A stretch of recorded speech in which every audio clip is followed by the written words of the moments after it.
Hello friends, finally जैसा मैंने Google meet में 2 बार कल मेंशन किया था, कल 2 गूगल मीट हमने लिए थे। अगर आप WhatsApp group and Telegram group में नहीं हो तो हमारे गूगल मीट ज्वाइन करने के लिए आप ज्वाइन कर सकते हो। और सारी अपडेट्स आपको हमने पहले ही दे रखी थी कि कुछ वो स्केल स्टैंडर्ड्स स्केल वो रेडी करेंगे जिससे इस बात का पता लगे कि भाई क्या है। अब देखो, जो स्टूडेंट्स को एडवांटेज मिलता था ना, पहले पहले तो मैं साइड हो जाता हूँ ताकि आप इसको पूरा पढ़ लो।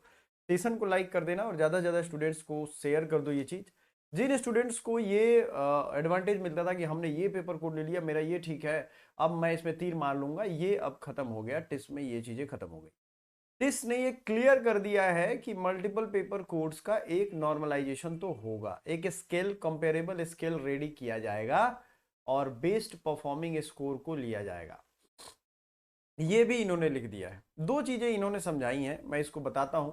This receives application from students across India who appear for different CUET subject papers such as economics, sociology, political science, history and others। बहुत सारे पेपर कोड्स एक ही सब्जेक्ट के लिए लिए गए हैं। Many students also choose to appear in more than one subject paper since the difficulty level, यहीं से आपके काम की बात शुरू होती है। Since the difficulty level varies across subjects, comparing raw marks directly would not be fair। अगर जो जितने मार्क्स आया है उसके रॉ मार्क्स को हम कंपेयर करें, क्योंकि डिफिकल्टी लेवल अलग अलग सब्जेक्ट में अलग अलग लेवल की थी। बात सही है ना? बिल्कुल, ये बात हमने भी कहा है। तो यहां फेयर नहीं होगा। ठीक है, therefore TISS does not simply consider how many student scored. इसलिए टिस ये कंसिडर करेगा ही नहीं कि एक स्टूडेंट ने क्या स्कोर किया है, but rather how will the student performed in comparison to others. इसकी जगह पे वो ये देखेंगे कि एक स्टूडेंट अदर्स के रिस्पेक्ट में सेम पेपर कोड में कैसा परफॉर्म किया है। तो ये नॉर्मलाइजेशन की तरफ ही बढ़ रहा है। परफॉर्म किया यानी सेक्टराइज करेंगे कि इस सेक्शन में उन्होंने परफॉर्म अच्छा किया नहीं किया। Through a robust scientific method, यहां आप ध्यान देखिएगा, इन्होंने क्लियर कर दिया है रोबस्ट साइंटिफिक मेथड एक यहां रखा जाएगा। क्या रखा जाएगा? Robust scientific method. ठीक है, वो मेथड कैसा होगा आगे चल करके वो क्लियर करेंगे। ओरिएंटेशन सेशन उनका ईमेल आया होगा, मिस मत करिएगा। और जो भी मेथड वो बताए उसको स्क्रीन रिकॉर्ड करके रख लीजिएगा ताकि बार बार आपको समझाने में समझने में हेल्प मिल सके। The relative performance, relative performance का नाम यहाँ पे आया। रिलेटिव मतलब आप उस सब्जेक्ट के रिलेशन में कौन सा सब्जेक्ट आपका कॉम्पिटिटर दे रहा है और उसमें आपका क्या परफॉर्मेंस है।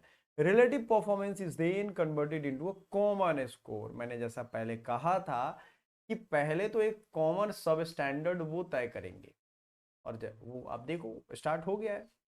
ठीक है ना? If a student background sorry converted into a common score allowing students from different subject backgrounds to be assessed on a fair and comparable scale। ठीक है, सभी सब्जेक्ट के बैकग्राउंड को एक कॉमन स्कोर लाने के लिए एक कंपेरेबल स्केल रेडी किया जाएगा।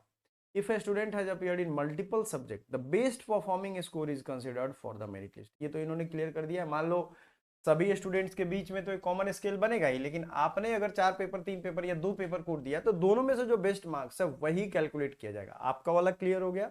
बाकी अब जो है इनमें एक कॉमन स्केल एक स्टैंडर्ड बनेगा ताकि कॉमन स्कोर के बेस पे एक हो सकता है वो कुछ भी कर सकते हैं। साइंटिफिक मेथड है मतलब वो ग्रेड दे सकते हैं, लेकिन फिर वही है ट्रांसपेरेंसी वाली बात आएगी तो वो फिर भी कैपेबल है इस चीज को एक्सपर्टीज के तौर पे सुलझाने के लिए।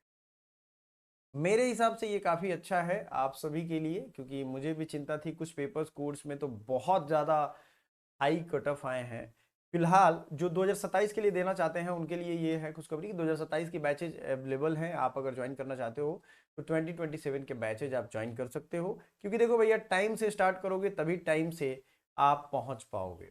ठीक है, क्योंकि देखो कोई फायदा नहीं है किसी एक स्कोर को लेकर के आप बहुत आगे करने की सोचो भी तब भी कुछ नहीं मिलने वाला है, क्योंकि अब तो सबको बराबर किया जाएगा, नॉर्मलाइज किया जाएगा।